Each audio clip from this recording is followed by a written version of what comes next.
What up, people? Mike Steph here with your WrestleMania 42 preview. Normally, I don't do previews.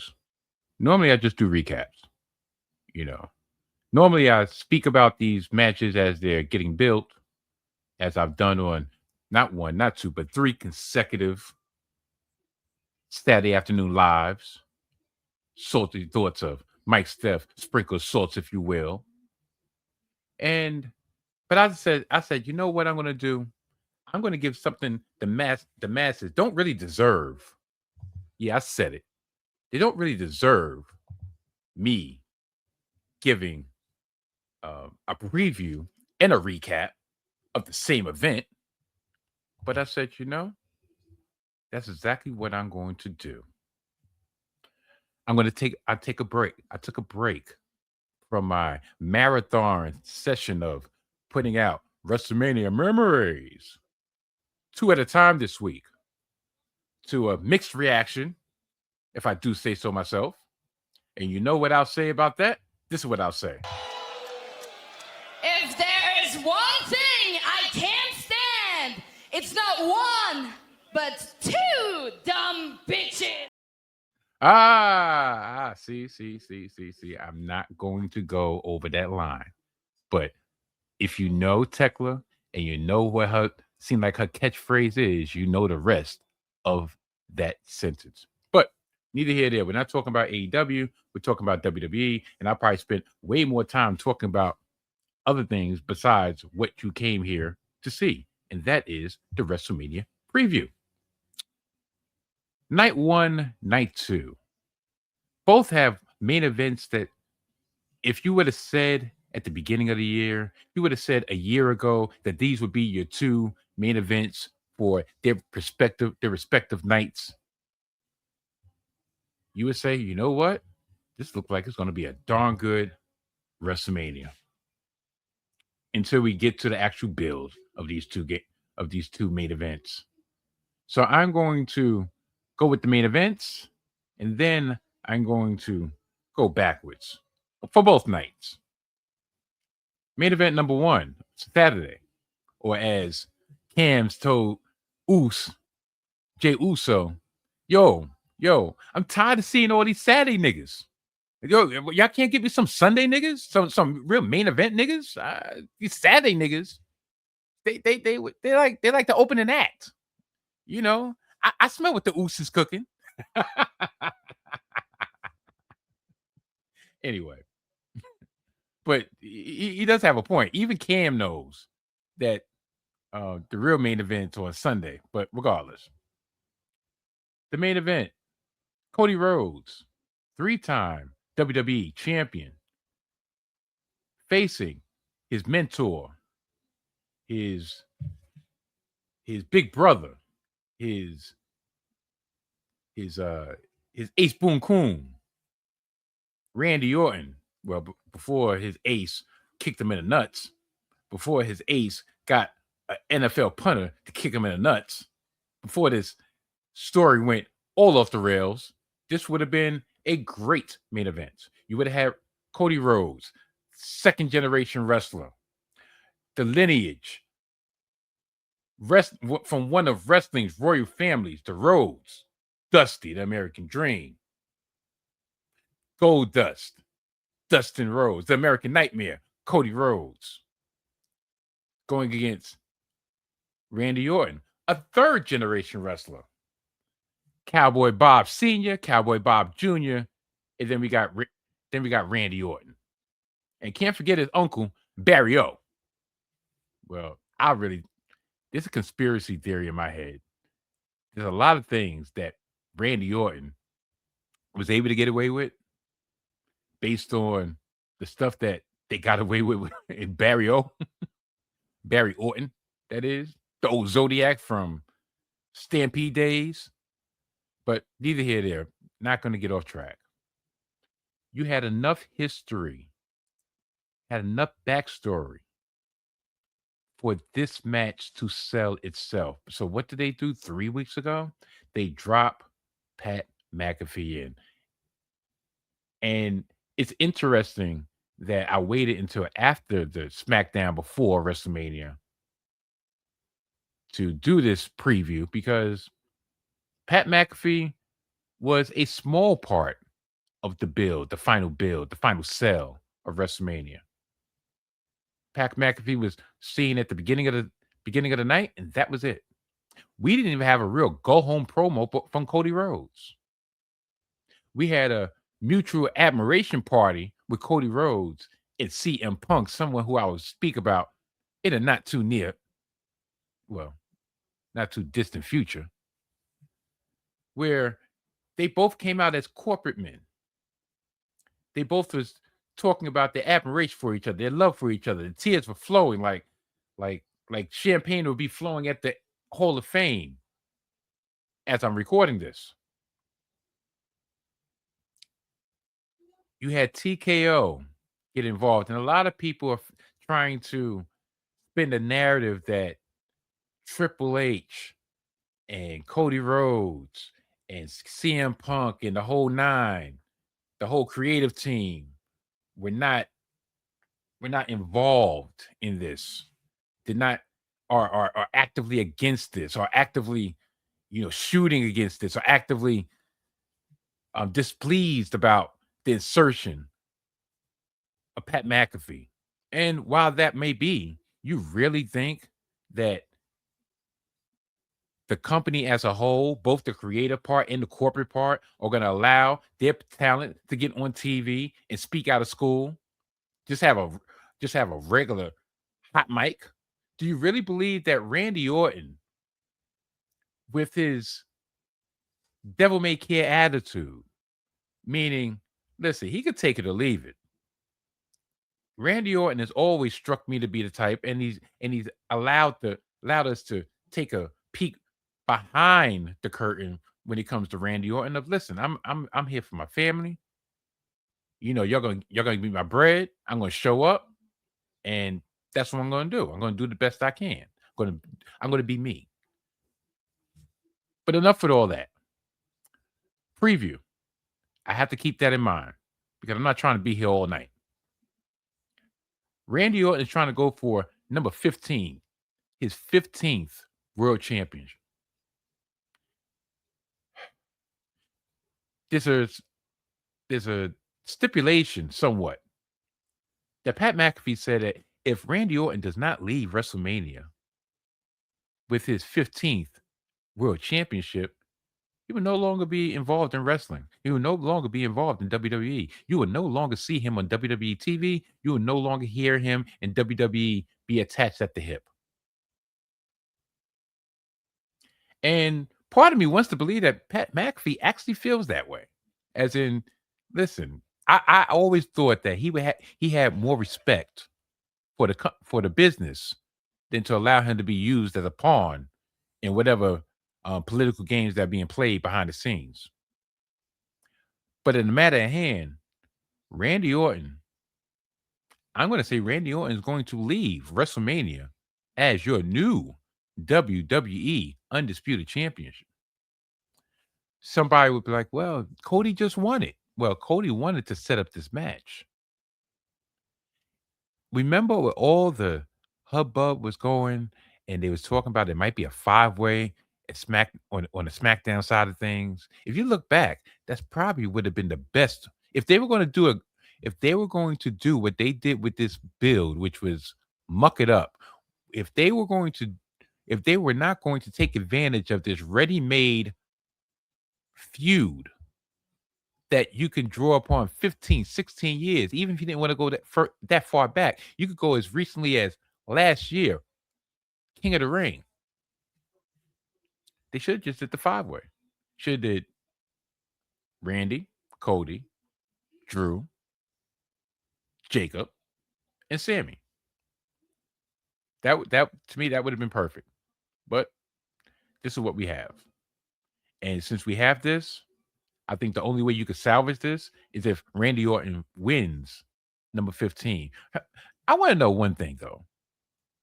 How come Randy Orton, it'll just be number 15, but when John Cena won his 17th, it was a never seen 17. It wasn't the never seen 16. It was a never seen 15. It was never seen 14. Oh, my bad. That's right, because he's supposed to be the only one who got up to 17 title reigns. So the never seen 17th reign of a champion in WrestleMania in wrestling history, especially in WWE history. I get it. I see. I answered the question myself. But what does Cody do if he loses? He goes on the chase. Simple as that. He goes on the chase. And he regains it at SummerSlam. Like I said, it seems like TKO, or how WWE wants us to look at this whole situation, because this is 3 years in a row that WrestleMania say, all right, fine. We don't really want Cody to be the man. We want Roman, Rock, Cena, Travis Scott, and now Randy and Pat McAfee. Cody's more like the SummerSlam guy.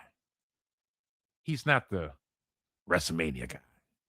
He's the Survivor Series guy. He's the Royal Rumble guy. Maybe. Matter of fact, he's the Royal Rumble guy, so he can get screwed at WrestleMania guy. I think that's what they look at Cody Rhodes like that.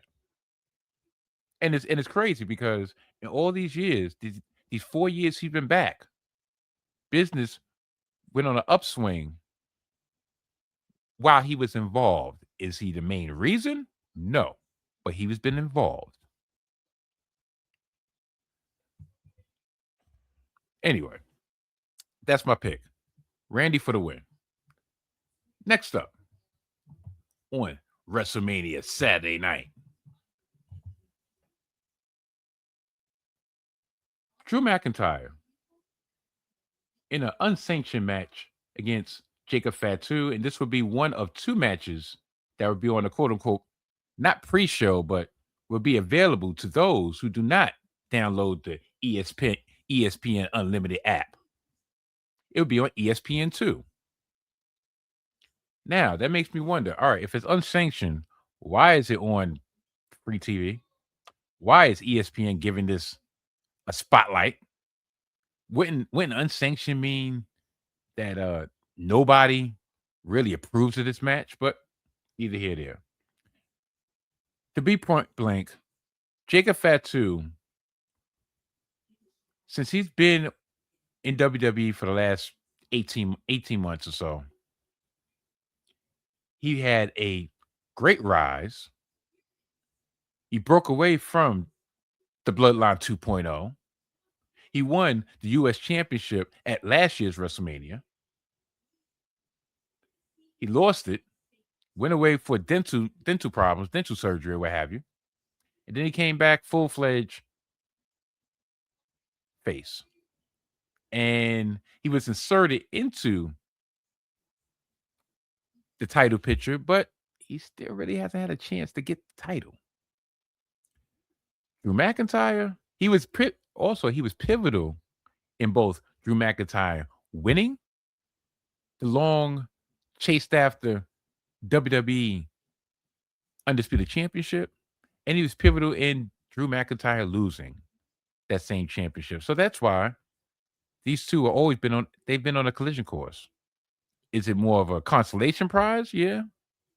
Is Drew McIntyre, does Drew McIntyre feel screwed by the fact that he won the championship and he couldn't even get into WrestleMania as the defending champion? He should feel that way. He probably does.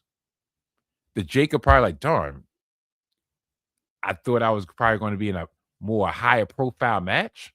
Well, according to WWE Creative, they feel like this is a high profile match. Look, you're on the free portion of WrestleMania. Only 3 other matches have that cachet. Not only that, you're in the same sphere as Brock versus Oba. Allure to get everybody to watch the rest of the show. This build, it's been decent. Do I really like them harping on Jacob Fatu's criminal past? Not really. It's kind of bush league. You know, the go home promo that he had on SmackDown Friday. You know, he came out of a cop car and he had two cops and said, "Listen, that's my old life. I'm not looking past me, but you know what else I'm going to put past me? I'm going to put Drew past me when I dog walk that ass." Yeah. What's next for Jacob after this? Makes you wonder if Randy Orton wins the championship. Drew's going away to to make a film, right? To Highland or what have you, right? Randy Orton's going to be a heel. Jacob Fatu's the face. Jacob Fatu was already on the periphery of the title scene. So why would you not allow Jacob to get a good, maybe he won't win it, but get a good two matches out of it? You know, maybe Backlash Tampa, Clash of Italy, something to that effect. If you squander the groundswell of support that he has now that he's a full-fledged face and not a tweener, they're going to rue this day. Now, if by chance Cody retains, you can also revisit their buttoned up heads in the lead up to Cody regaining the championship. But that's still going to muddy waters. Well, at least for the powers that be. They want Cody to be a full-fledged face. You don't want to muddy the waters any more than they've already been. So, once again, either way, Jacob Fatu for the win. The next match is the six-man tag that will kick off WrestleMania Saturday. The Usos and L.A. Knight. Yeah. Going against the Vision. I mean, are they even going by the Vision anymore? Well, the World Tag Team Champions. Austin Theory, Logan Paul, and I Show Speed. I Show Speed cost the Usos the championship. Are they even going to be accompanied by Paul Heyman? Like, there's so many questions. There's so many questions and not enough answers.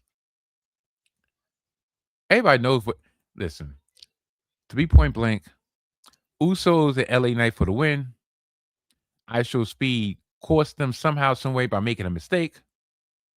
And he gets left on his lonesome because the Usos are going to get their pound of flesh in the match.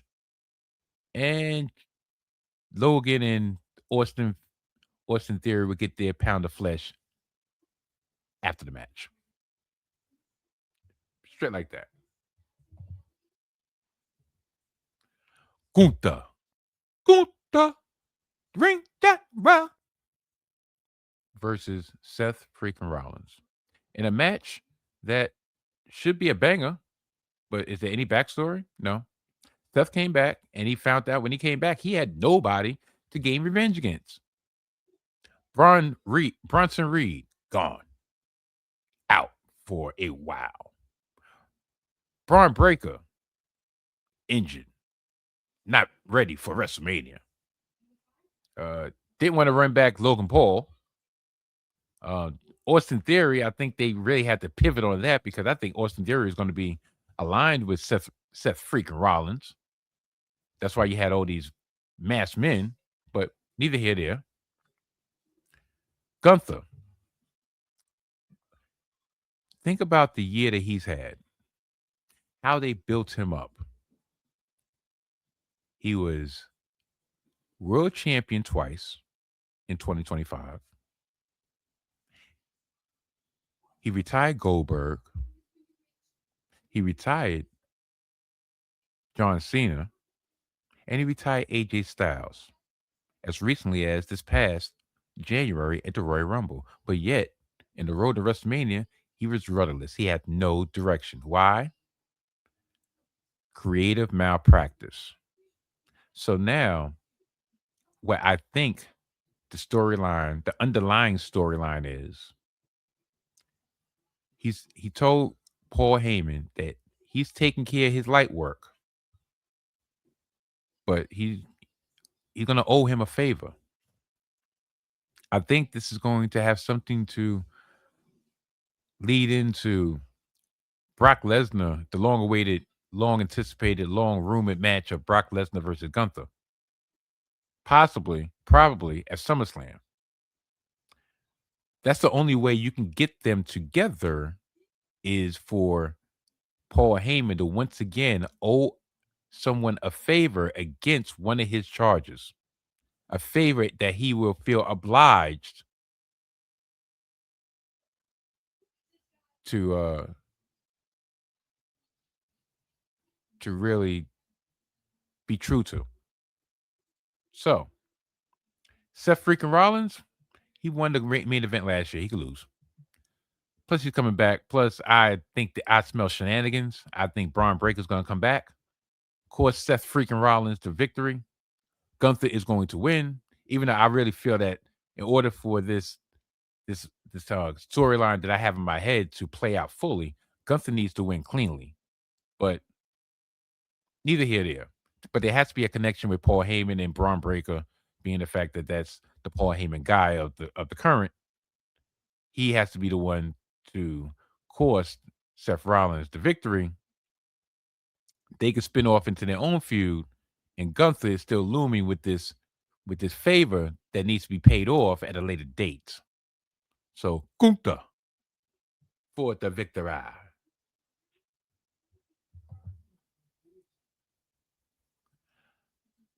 I could have swore I thought this was going to be a Sunday night affair, but it is not. The Fatal 4-Way for the WWE Women's Tag Team Championships. Alexa Bliss and Charlotte versus Beyond. Shoot, see, she's on my mind. Bailey and Lyra Valkyria versus the Bellas, who have been off TV due to Nikki Bella's severe ankle injury that I guess she's clear. She's going to be cleared to go because they didn't any type of replacement. And the champions, the irresistible forces of Nia Jax and Lash Legend. This 4-way feud, I believe, was always planned for the Bellas to return on the WrestleMania stage and win the tag team championship. That's probably why Brie in particular returned, so Nikki could finally get those championships. At this point in time, it wouldn't surprise me if they still go with that. But being the fact that they've been out of the loop for the last 2 to 3 weeks, I really think the crowd would crap on that. Alexa and Charlotte, they're not breaking up, but they don't need the championship again. The Irresistible Forces, I believe, tell you the truth, if you're going to scrap the original plans of the Bellas winning, then you should keep it on them. But then at the same time, Bailey's been screwed how many WrestleManias? Do you want to have a redo of Lyra winning the championship at WrestleMania like they did last year? Or is this a redemption story of we were supposed to win last year as a team and we will finally overcome this year as a team? I'm going to go Bailey and Lyra for the victory.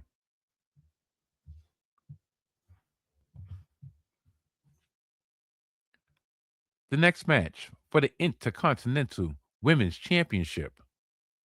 AJ Lee defends against Becky Lynch, former 2-time Intercontinental Champion. There's nothing really much to say about this match. AJ Lee, the fighting champion that she is, defended this championship one time. One time. I forgot the joke that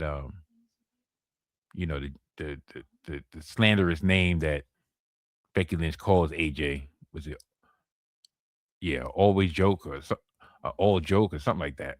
Anyway, AJ Lee is not a full timer. AJ Lee is getting her WrestleMania match. AJ Lee has got the championship that's not a little diva butterfly. So therefore, she's good. And I believe the whole thing was for her and her hubby to walk into WrestleMania as the champions, and that's enough for them. It's funny how Phil has a lot to say about part timers, but won't even say anything about his own missus. And look, as a person that's been married for 27 years, was been with my wife over 31 years, I get it. Happy wife, happy life. We don't rock the boat. We don't say nan thing that's gonna get us in the doghouse. But at the same time, I'm not gonna throw rocks at a glass house when I live in the what this the house of solitude, the fortress of solitude compared to these people. But Becky Lynch will regain her championship, and she will go on to look for the next up and comer that's going to be on the main roster to try to put some shine on them. One thing about Becky, everybody talks about, oh yeah, Becky Hogan this and Becky holds this person down, Becky holds that person down. Nah, listen, I don't subscribe to that. The one thing about Becky that I always respect is her never-ending quest to reinvent herself. When she feels herself getting stale, she'll reinvent herself. Even if it's not the most popular thing to anybody else, it's like, you know what? I could play the hits. Matter of fact, I'll take some time off. Matter of fact, I'll go down to NXT. Matter of fact, I'll do this. Matter of fact, I'll do that. I think y'all got her misconstrued with a lot of other wrestlers on the roster that are protective of their spot to the detriment of other people. But yeah, this feud needs to be over. This rivalry needs to be over. Um, I'm looking at this picture right now, and I'm just like, people have a revisionist history when it comes to AJ Lee, right? And this is no shade whatsoever. AJ Lee's peak was 2012. 2012. 2012, 2013, but 2012 in particular. And you know that was her peak as a character. She wasn't popular because of what she was doing in the ring. She was popular for her character work as the girlfriend of Daniel Bryan, the spurned girlfriend of Daniel Bryan, the slightly off kilter woman of wrath that you know tried to get CM Punk on screen and getting CM Punk off screen. You know, John Cena the whole nine. She was smitten with, and then she became general manager of Raw. Remember those days? This was 2012. This is 14 years ago. Do you know what happened toward the end of the summer of 2012? Overexposure to the point that the crowd start turning against AJ Lee. So much so that that's when she got into the ring full time and finally got the Divas Championship. In 2013, yeah, yeah. Matter of fact, I'm sorry, 2013. Everything I said refers to 2013. Um, 2013, she ran through everything, right? And then 2014, she became the quote unquote female CM Punk because CM Punk wasn't there anymore. So a lot of the popularity that she had gained was based on, and this is not and don't try to cancel me. This is not to diminish anything about women, but a lot of her popularity came from the fact that okay, we miss CM Punk, we miss your husband, and we're going to live vicariously through you because your hubby is no longer here, but you do represent a lot of the values in which we respected your hubby who is no longer here due to his own fruition. Like, yeah, I'm gone. Peace. In his words, he had F you money, right? So, and then she put Paige over, and yeah, that was that. But once again, people don't revisionist history.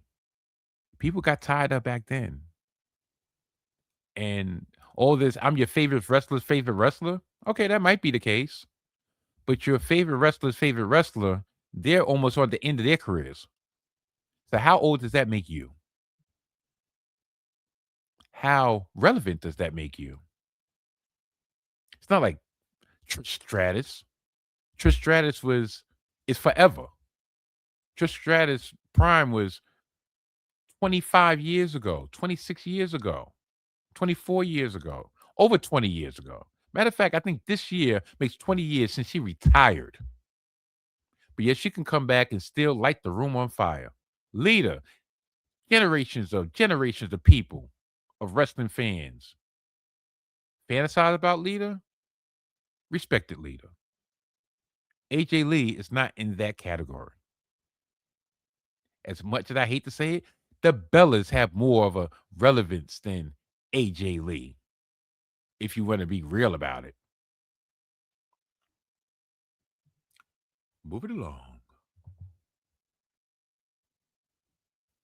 For the Women's World Championship, Stephanie Vaquer defends her championship against Liv Morgan.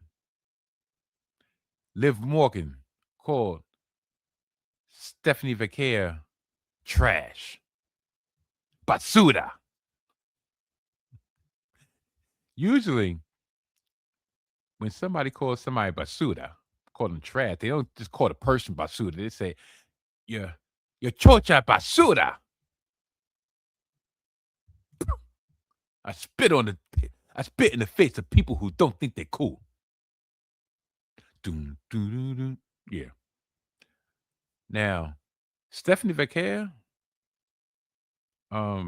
she's had this title since WrestlePalooza, right? What has she done with this title? I know she was injured a little bit, but when's the last time she defended this title? She's had this title for 7 months, going on 7 months, right? When's the last time she defended it? What are her which matches are her standout matches in her defense and her reign? Yeah, that's silence. That's the answer. Silence. Silence. Yeah, she had a good match against Raquel Rodriguez. And actually had a couple good matches against Raquel Rodriguez. But with the plethora of women on the roster, especially on the Raw roster, because the SmackDown roster is lacking when it comes to the women's side. But the plethora of women on the Raw roster, for them not to have banger after banger after banger after banger with Stephanie is blasphemous. Liv Morgan, I think the reason why Stephanie has held it so long is so Liv Morgan can finally get her a shining moment. A one shining moment at WrestleMania.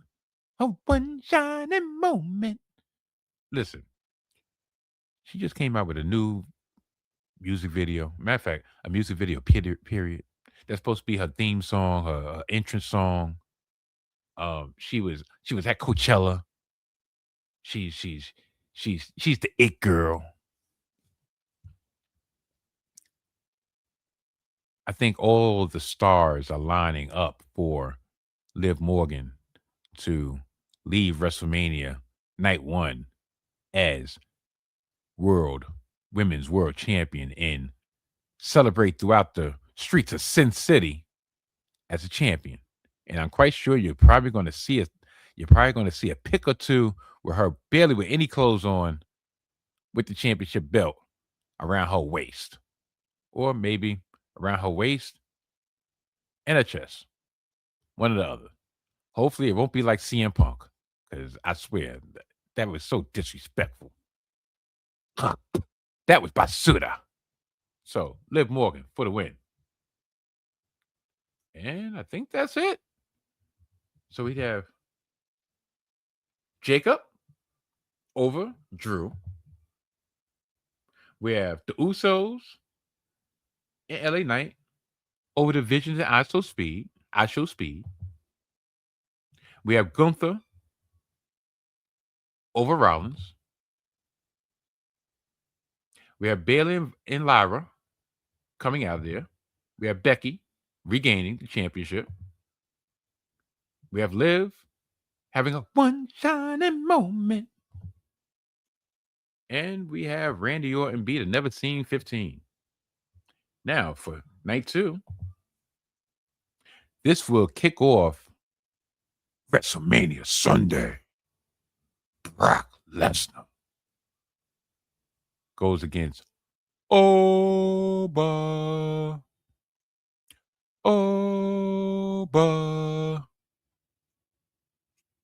Femi. There's a lot of angst and nervous stomachs in the culture, the black culture. Will this be? Matter of fact, the promo that Oba Femi cut on the Go Home Raw, where he told Paul Heyman he is the one. He's always been the one to conquer the beast because he is the ruler. Made me think, go back and forth so many ways. Is Oba going to be the one to make up for all his ancestors that Brock Lesnar has not only defeated, not only put down, but destroyed, squashed?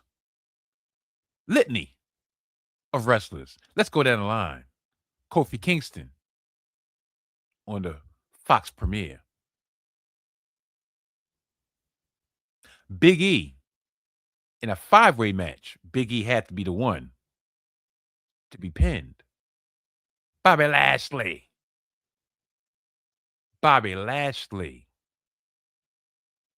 Yeah, he got a victory, but he got a victory left laying. So can Oba overcome all the damage that has been done to the community by Brock Lesnar? One way of thought, one school of thought, is normally when one competitor gets the upper hand so consistently over the other, that usually means the man that has been getting the best of overcomes the odds during the match, at the match, and becomes the victor. On very few occasions does one dominate the whole time and does not win. Well, it doesn't. I mean, it loses.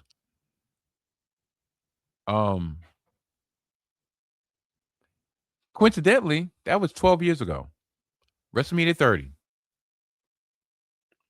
Brock Lesnar became the one in 21-1, became the one to end the Undertaker's streak. And that lead up, a lot of people don't realize, a lot of people don't remember. And that lead up, the Undertaker got the best of Brock Lesnar week in and week out. Almost so much so that it was a foregone conclusion, like Brock's not going to beat the streak. Brock's not going to be the one. And regardless of whether Taker caught a concussion during that match or not, well, what we're led to believe is the decision was made that day. I think that decision was made prior to that because there's no reason why you would diminish your asset in Brock Lesnar by having him getting beat up week in and week out by the Undertaker, who was already showing his age, if Brock was not always going to be the victor in that match. So it would be very fitting for Brock to be the one to be left laying week after week after week after week after week. And for him to actually lose against the ruler, Oba Femi. Because if you think about it, where does Femi goes after this? Yeah, I know. He just came up, but you know how much damage you do to Femi if you bring him up, put him in this position, and then have him be that guy, have him be the guy. But when the chips are down, when the chips go down, you better be ready. And he's not ready. I really think that would be more damaging for them, but that would be more damaging than if they would just go 50-50 in the build and then Brock just beats Oba. For him to cut that promo, for him to show the poise, for him to be the one in this lead up, and for Brock to actually give him as much as he's given him willingly, what would be the point? Where would Oba go after that? Oh, he can get Brock back later? No, it's first impressions mean a lot. First impression on the WrestleMania stage. First impression to the mainstream audience that's going to be locked in on ESPN. Sunday, 6 p.m. Brock Lesnar versus Femi. And for Brock to go over, the story more would be Brock after 20 some odd years finally meeting the immovable object, the mountain that could not be conquered. That's the story. Oba becomes the new Brock. Just like everybody's always looking for this. Everybody, just like for years, they were looking for the next Hulk Hogan, for the next Stone Cold, for the next Rock, and failed time after time after time after time again because there's never a next. There can only be one. There can only be a new. There can only be original. And Femi is the original. Just like Brock was the original. The time is now. Time is up, but time is now. Damn. You don't have Brock squash John Cena again toward the end of his retirement run for it not to pay off. But you're gonna give all that rub to Gunther. Don't get me wrong, they probably will. But I'm gonna go Femi for the victory, Femi for the win, Femi for the culture, Femi for the bloodline. And I'm not talking about Roman Reigns. The next match. Ladder match for the Intercontinental Championship. Jade McDonough versus Dragon Lee versus Penta, the Intercontinental Champion, versus Javon Evans versus Rey Mysterio versus Rusev. Rey Mysterio in a ladder match? Ooh. No. As fragile as Rey Mysterio has been over the last couple of years, I don't know if that's the best use of him, but I'm quite sure this was one of those things of Dragon Lee, Penta being the quote unquote new generation. You know, Penta's like 40, and Rey Mysterio being there to pass the torch, to actually have that piece of history before Rey laces his boots or unlaces his boots and hangs them up. I think that's more the reason. Rusev, not going to win. JD McDonough, not going to win. Dragon Lee, interesting, not going to win. He's there for the crazy spots. And Rey, not going to win. That brings us down to Javon and Penta.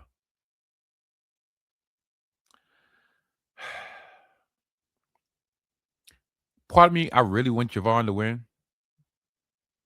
But I believe, for some reason, I think they have Javon in there so he can do the hot spots, where he can do the crazy moves, for him to actually be on the spotlight.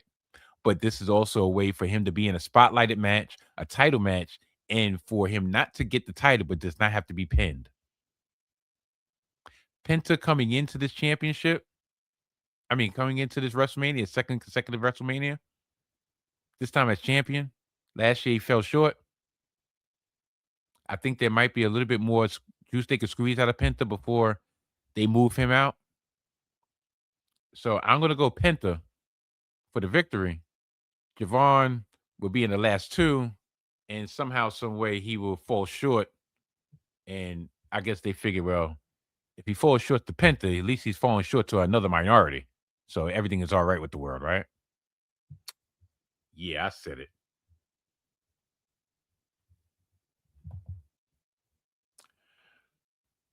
Dominic Mysterio versus Finn Balor as the Demon. I really don't think it was a good idea to bring the Demon out for this feud this quickly. But because it landed on WrestleMania, I get it. Last time we saw the Demon was what? Matter of fact, yeah, 2021. I was going to say we saw it at WrestleMania 39, but no, we didn't because the Demon did not come out as during Finn's heel run. At least not to my recollection.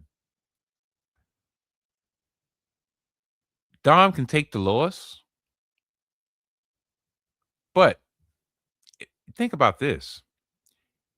Dominic Mysterio won the Intercontinental Championship last year in a fatal four-way, unexpectedly, and he got the pin in the same venue. If Dominic beats the Demon, not just Finn Balor, but the Demon, isn't that a big rub? A lot of people think, well, Dom doesn't need the rub. Dom can take the loss. Especially how over he is in AAA. And his character, of course, he's trying to get out of it, trying to be the chicken-ish heel and all that other stuff. Yeah, I get it. But maybe, just maybe, this is all built this way for Dom because Dom is the future. Finn is the past. Not even the present. Finn is the past. I know somebody be like, well, you're gonna cut the legs out of his face run if he loses the very first match. Yeah, I get it. And I know he lost the last time as a Demon. He lost that last time. That's why this is such a hard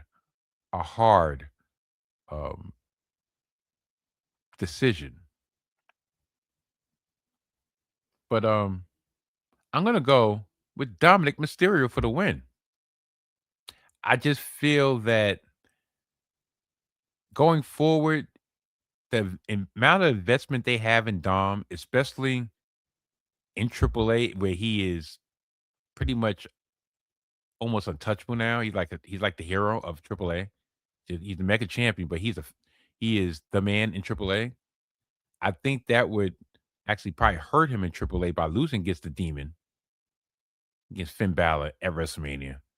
And I really think they're using Dom to build a AAA and to give him a one more notch under his belt would help that tremendously. Next match. Sami Zayn, also known as the Gingerbread Man,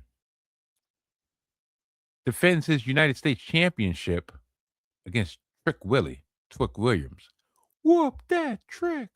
Whoop that trick. What? Whoop that trick. What? Whoop that. A lot of people are predicting a double turn in which Trick turns face and Sami turns heel. And tell you the truth, I really don't think they even need an official double turn because Sami is getting the heel heat and Trick is getting the face heat. Is Trick going to win the championship? That's a good question.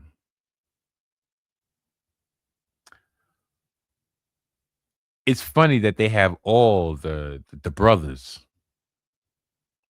They have the majority of the brothers, or if not all the brothers, on WrestleMania Sunday, the main event.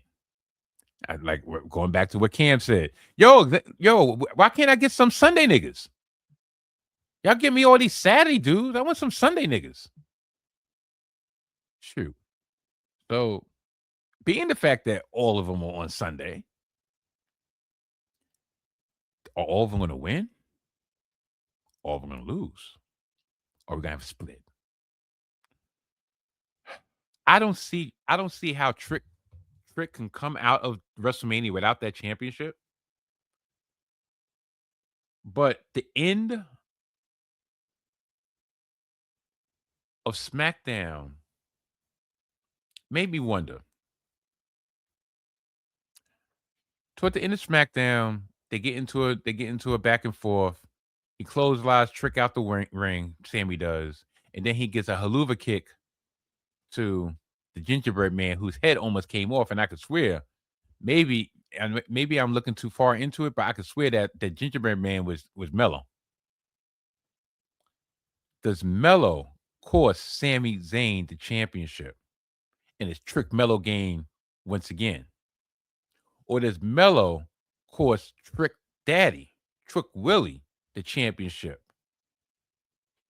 to set up Trick versus Mello post-Mania, and Sami Zayn continues with the WWE United States Championship? Because Mello has been pushed to the side, part of me wants to believe that Mello is going to be pivotal in this match, and Carmelo Hayes is who I'm referring to when I say Mello. And I think Mello being crapped on and not this being a triple threat, because it would have been easy for Mello to come in, have this be a triple threat. Mello gets his spot, gets his time in the spotlight as coming in as defending champion, and if he leaves without the championship, so be it. He would probably be the one being pinned. And tell you the truth, that's probably what they should have did. Should have had Mello come in, have this be a triple threat. Trick pins Mello.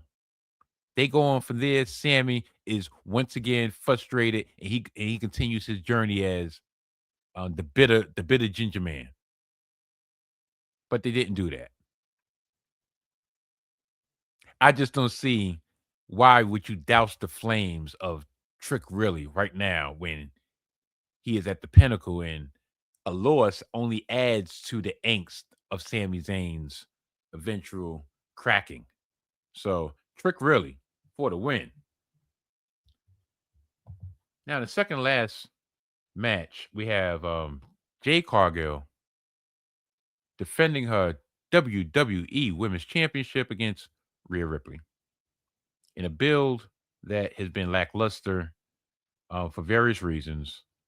I think they got their legs cut out from underneath them when Jade was trying to drum up interest on social media with Rhea. Rhea was in her feelings.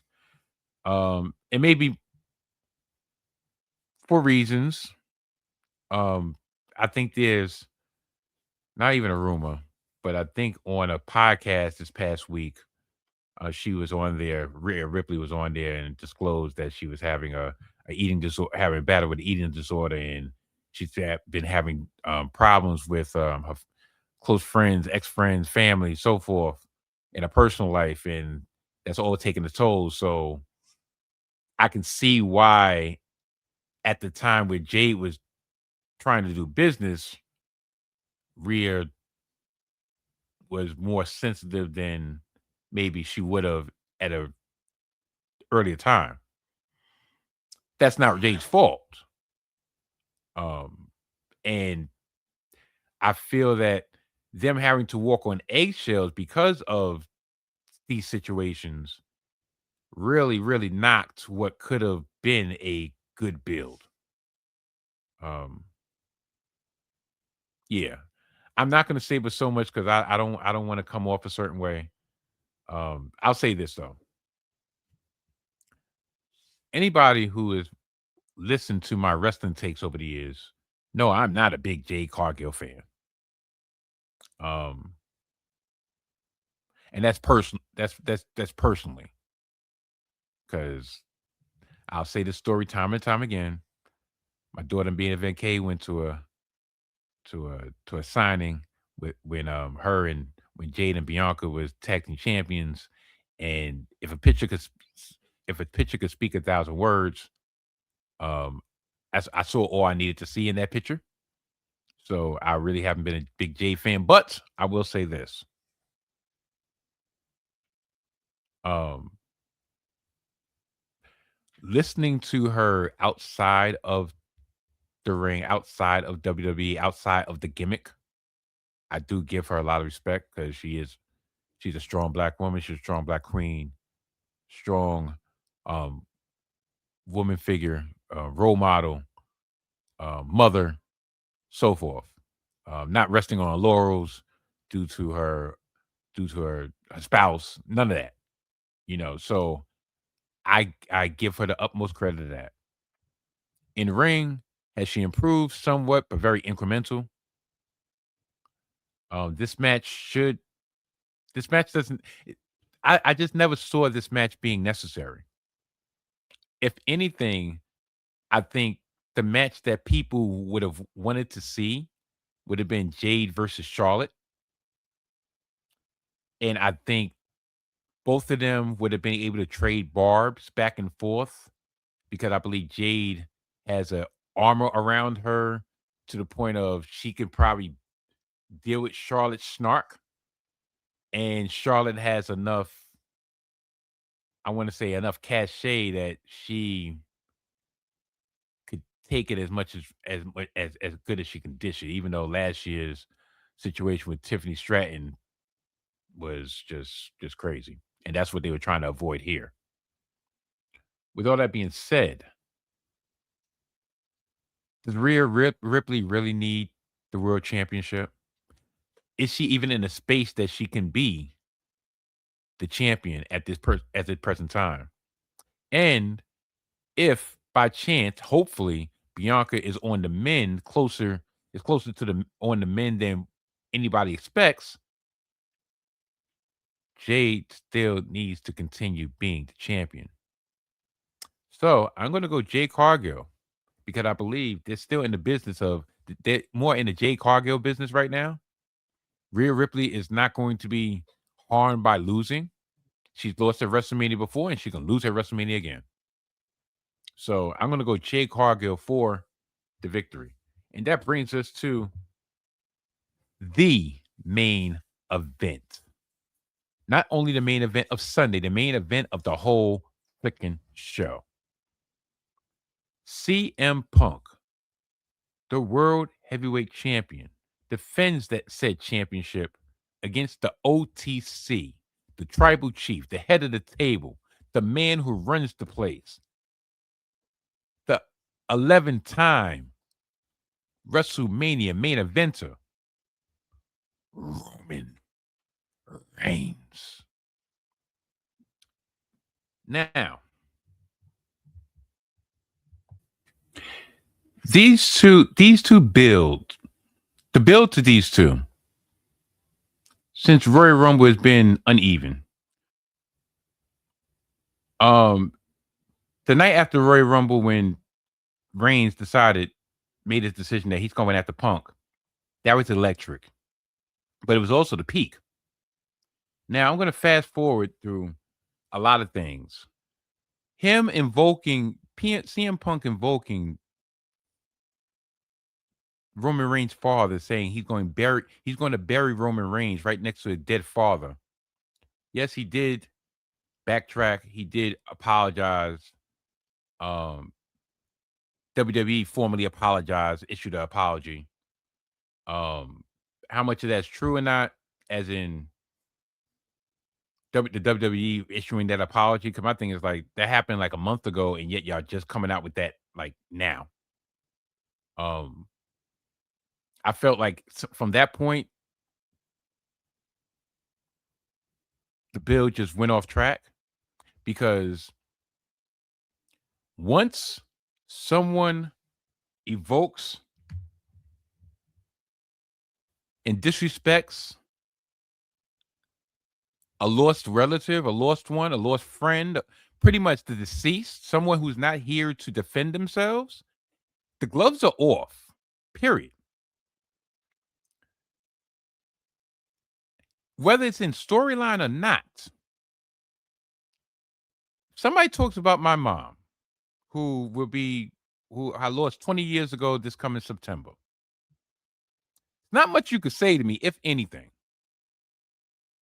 If somebody disrespects my son, who I lost 5 years ago this past February, ain't that thing you can say to me. Period. Period. It's on site. Whether it's storyline or not. And tell you the truth, I wouldn't even want that be on storyline. Because I'm not going to try to sink that low. I feel like these two have too much ability for them to even go with the low-hanging fruit. But if you're going to invoke it in storyline, then there has to be some comeuppance. There has to be some low-hanging fruit that needs to be hit by the opposing person, and that never happened. You had the Usos come out the following week and try to demand an apology from CM Punk. CM Punk deflect. Roman came out, smashed him after Jade was like, smash him, get him. And that was the end of that. But still, it shouldn't have took that. And even then, it still should have been on site. There was never a comeuppance verbally up until this past week. Now, anybody who knows the history of the Salty Thoughts Mike Steph, Salty Thoughts of Donnie Ooh, know I was a big CM Punk fan. As recently as, recently as probably in the last year. Then the worm started to turn. The apple started to turn. The Saudi Arabia stuff, not so much him apologizing, because listen, everybody grows, whatever. But be him becoming such a corporate pawn. He on one side of his mouth, he says he got all this money, but on the other hand, he made sure he built the foundation for when he left AEW, so he had a landing place. Darn, I need to get out my contract. Okay.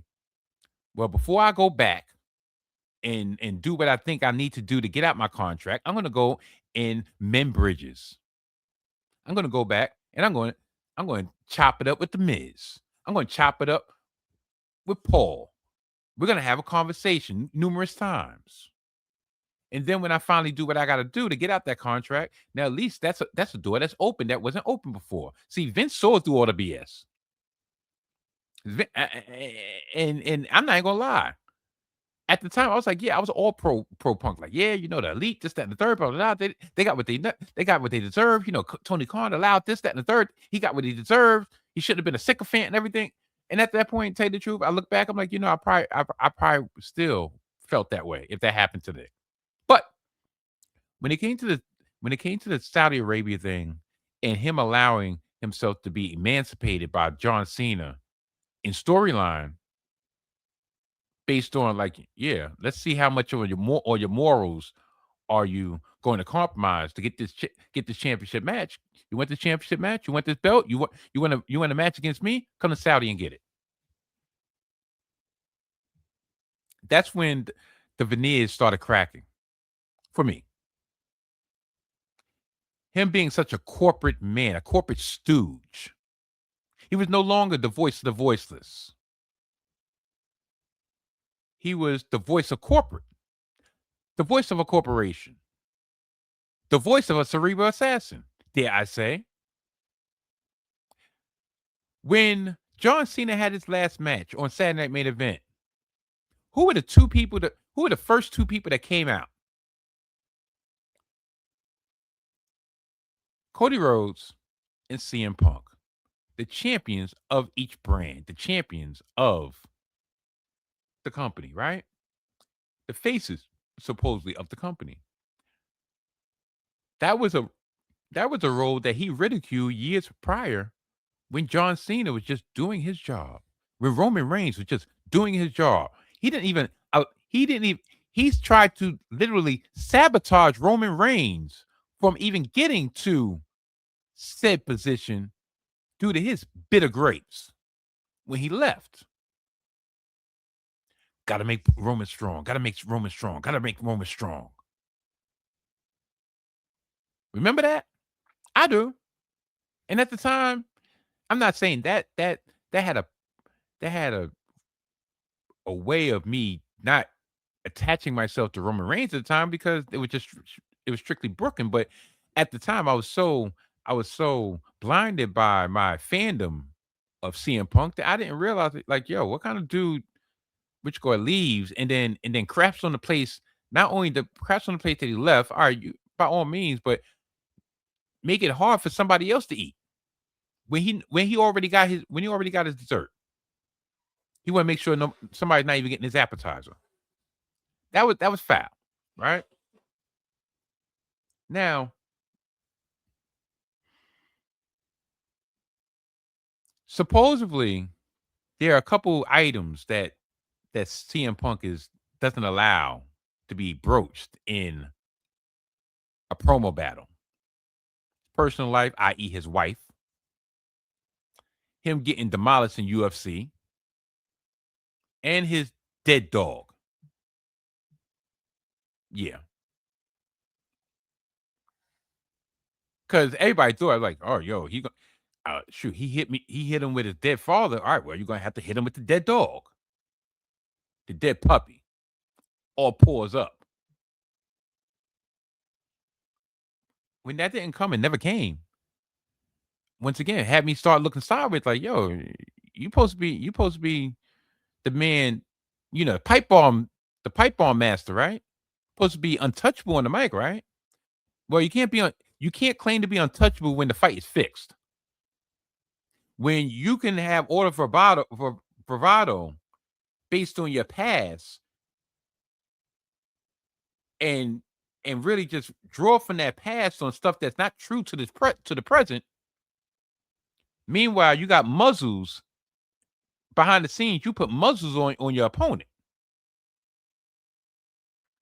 Okay, everybody knows Roman will carve somebody up.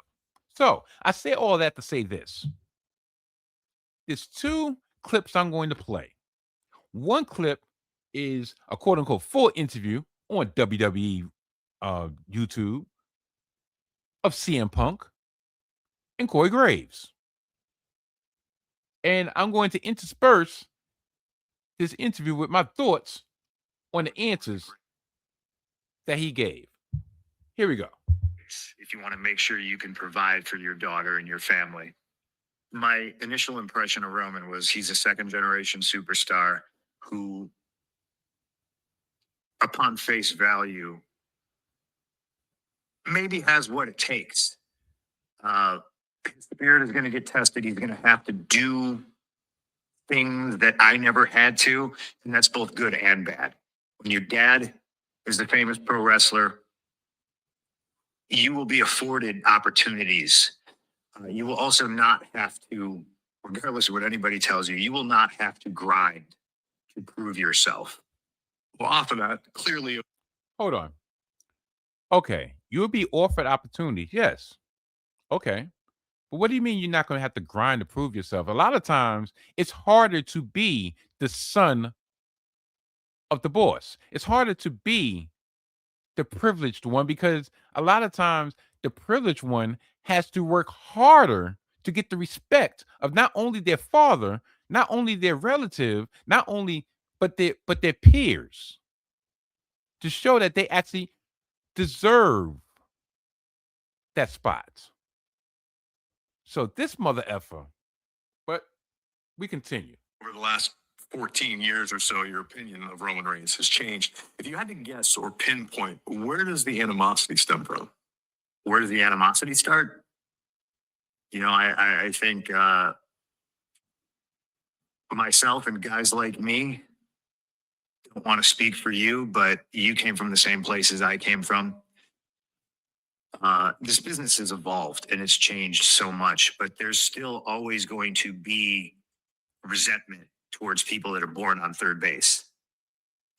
I have been friends with and seen dozens of people that I thought had talent that were never afforded a single opportunity Roman got. And I have watched opportunity after opportunity after opportunity and frankly fail. And failure is your best teacher, but I don't think he really learned anything from that. He had management and an entire system that was going to shove him down everybody's throat.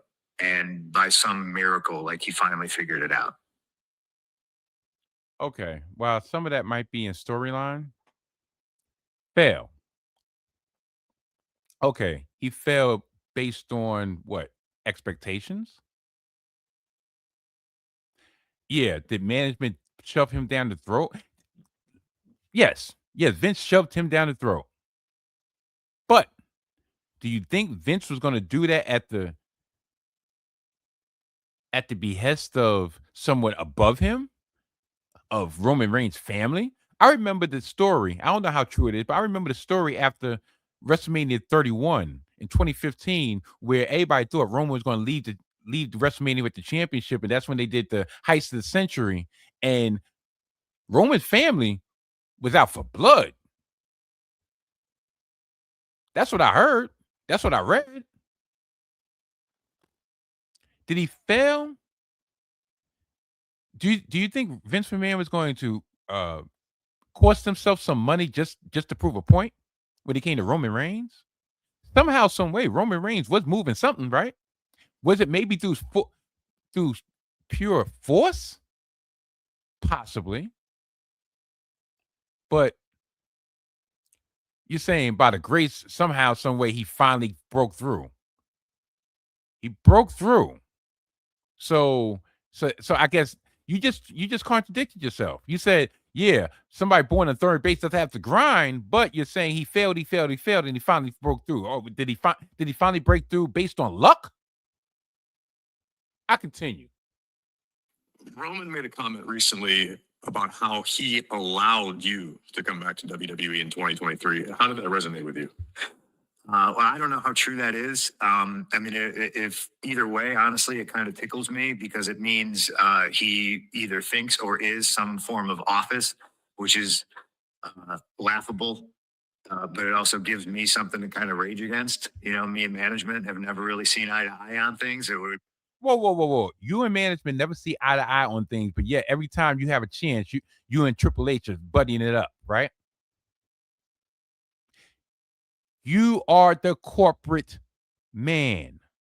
CM stands for corporate man. Punk stands for your personality. Corporate man punk. I never thought. You know what it boils down to is this. That old saying, you live long enough as a hero to see yourself become a villain. Something to that effect. Sometimes people just need to get out when they're getting as good. CM Punk has been back 4.5 years since his temper tantrum and left the business, right? He left the business for 7 years. He's been back for 4. He's been back in WWE for 2.5 years.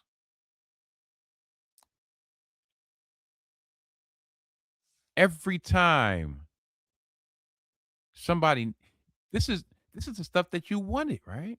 You wanted it back in 2011. You wanted CM Punk the movie. You wanted your name. You wanted your face plastered on billboards, plastered on trucks. You know, the intro. You wanted your face, your name to be front and center. This is what you have. But because someone else might have a little bit more stroke than you, they makes it corporate. You see, this is the type of hypocrisy that has turned me off. But we'll continue. makes sense that like, oh, he has a say, but also if you had that say, brother, you should have said no. You know, it would have made your life a whole lot easier. Do you think there's a possibility of So he should have said no. He should have did like you did after you left, right? Like, I'm not there, so F it. I'm going to make everybody listen. I'm going to let everybody know what the real is. That's what he should have did, right? So if he did say, you know what, I don't got no real well, I got animosity toward Phil, but listen, we gotta get this money. So because he's actually being an adult, that was his mistake. I swear, this dude. Of a level of jealousy, the Romans jealous of how your return is played out. I think ego plays a huge part of this. I think he has an ego, and I think I know I have an ego. That's not news. It's not a secret. I now look at it like I don't or never have wanted anything Roman has. My career stands on its own, and Roman moves like he's Genghis Khan. It's not so much that he has to win; he has to see everybody else lose, and that's kind of interesting. So, is there jealousy and envy in that Roman Reigns? I think so. Do I think that's a weakness? Not necessarily. I think that's something that has carried him to the position that he's in. He feels how he feels about me, about this business, about everybody else. I feel how I feel about the business and me. And I'm not sure either of us are really going to be able to change our opinion. It is what it is.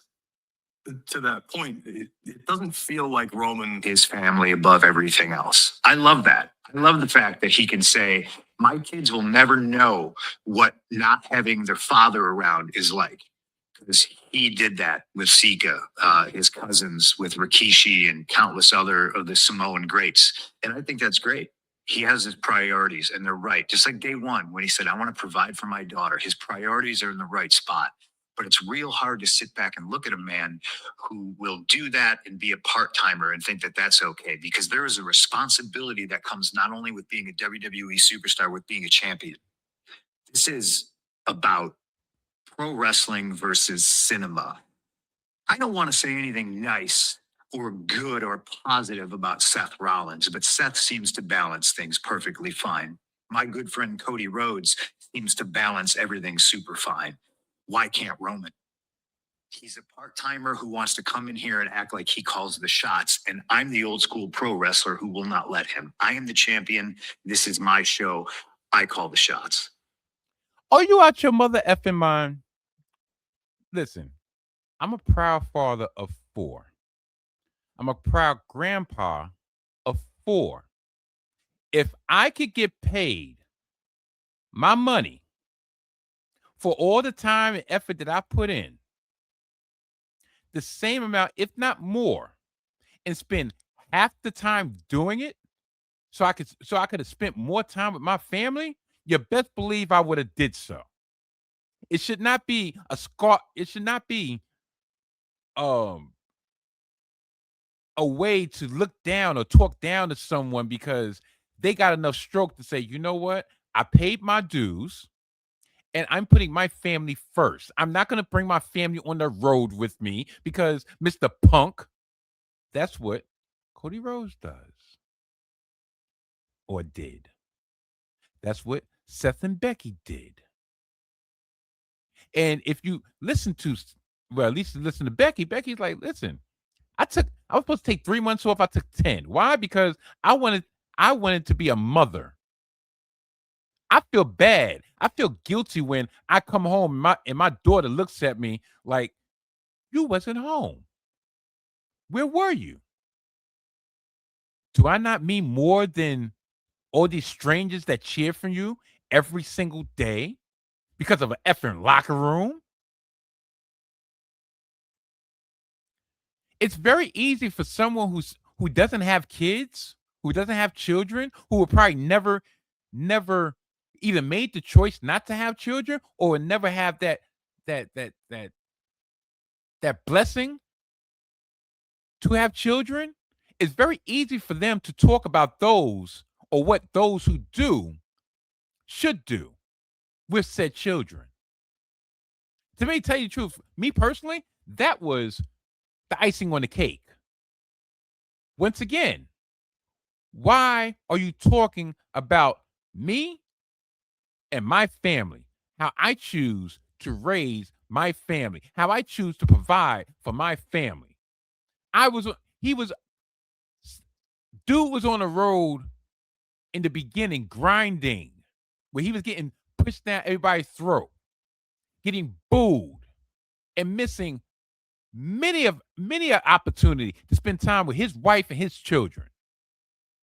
Now he got to the point that, guess what? I'm a multi-millionaire. I can pick and choose when I decide to give y'all my presents, because guess what? Everything is secondary when it comes to my family, my blood, my bloodline. Is he out his mother? So I'm not even going to finish with that. I'm going to go with the rebuttal of Roman Reigns. And I agree with every word. It's understand what this place looks like sometimes. I know my instincts, and I know pro wrestling, and I know what it looks like when there's a fighting champion, there's somebody who cares and believes, and that's what you're going to get when you see a performance in wrestling. So that's it.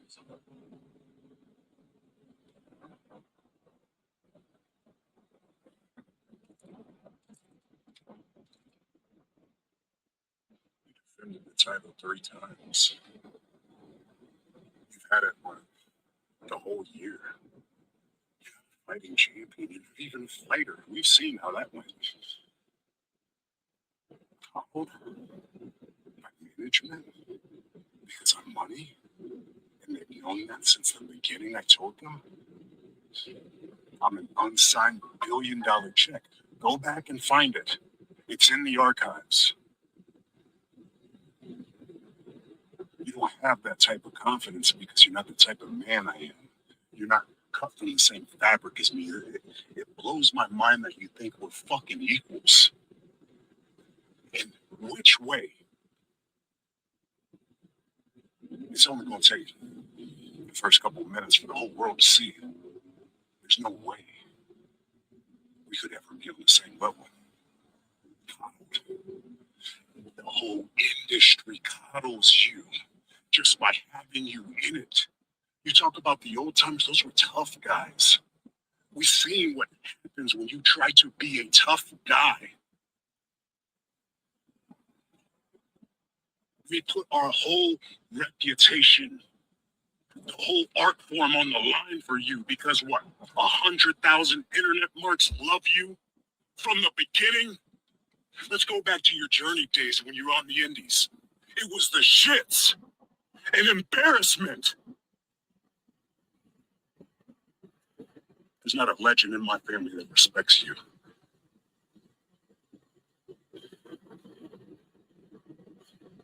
You're the reason we don't let marks in the business.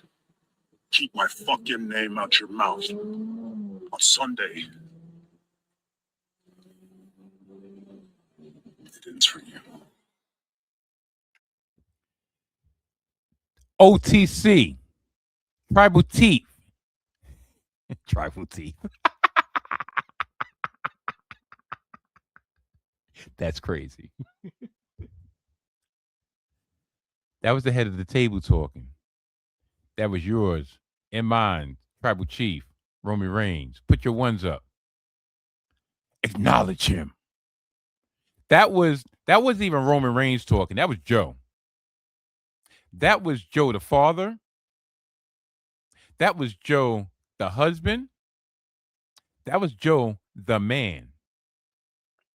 Looking at this supposed straight edge dude that looked like he smokes a pack a day, that looked like crackhead, that has a bouffant instead of embracing his baldness. Yeah, you thought we don't know you went to Turkey for the hair follicle special. With all that being said, because I done went way over than what I thought I was going to do. And my daughter's probably like, Daddy's talking way too loud, and I'm trying to get some winks in here. The winner of the main event of WrestleMania, not only just WrestleMania Sunday, WrestleMania Saturday, WrestleMania. The new World Heavyweight Champion, Roman Reigns. Acknowledge him. And why you gotta acknowledge me? The original spousal chief, the best in the world at what he does, all the good stuff. Please check out Gimmick Infringement on the YouTube channel of the 19 Media Group and all streaming platforms that podcasts are available. Not only because Gimmick Infringement, those are my peoples, those are my brothers, not only because that show is a great show, but because guess what? This week we had a 4-part, yes, that's right. I said we have a 4-part special documenting the rise of Roman Reigns. From the Shield to the Big Dog era to the head of the table bloodline and currently the OTC.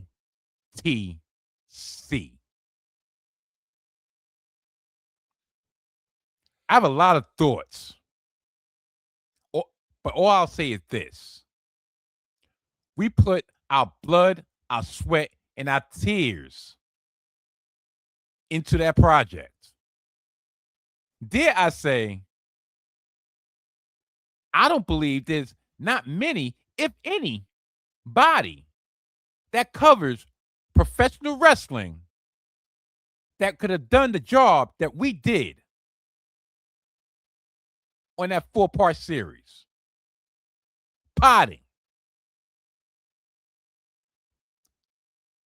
I'm a bastard. Bastard of the North, Don of the Crown. That means there's no father to my style. Believe that. That's all I'm going to say. I'm about to really open up a can of you know what, and it's not the time nor place. But that time is coming soon. Man, listen. No shots, no shade. Just facts. Enjoy WrestleMania. I'll be back probably Monday with my WrestleMania recap, off the top recap, because that's what I do over here. Everything is off the top of the effing head. I swear, people have mistaken my benevolence as a sign of weakness, as a sign that the blade is getting dull. No. I just choose to try to live my life a better way. But don't get it misconstrued. I'm still that dude. I'm still acknowledge me. Goodbye.